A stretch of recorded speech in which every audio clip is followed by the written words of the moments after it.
ఏంటి నిద్రమోహమా? ఉదయాన్నే కాఫీ ఎలా తయారవుతుందో తెలుసుకోవడానికి సిద్ధంగా ఉన్నారా? ఉదయం షెట్స్ అయింది. మీకు ఒక కప్పు కాఫీ తాగాలని ఉంది. ముందుగా మీరు కెటిల్లో నీటిని నింపుతారు. ఇక్కడ భౌతిక శాస్త్రం, మీరు దానిని వేడి చేసినప్పుడు నీటి అణువులు వేగంగా కదులుతాయి మరియు ఆవిరిగా మారుతాయి.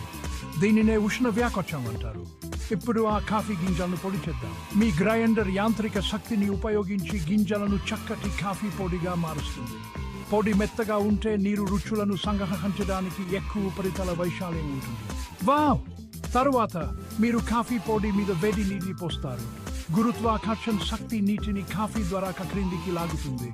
అయితే వ్యాప్తి రుచులను కప్పడానికి సహాయపడుతుంది. అందుకే మీ కాఫీ చాలా బాగుంటుంది మరియు రుచి మరింత బాగుంటుంది. చివరగా అంతరం నుండి వచ్చే ఒత్తిడి నీటిని కాఫీ పొడి ద్వారా బలవంతంగా నెడుతుంది. సరైన ఎస్ప్రెస్సో షాట్ సంగ్రహిస్తుంది. కాఫీని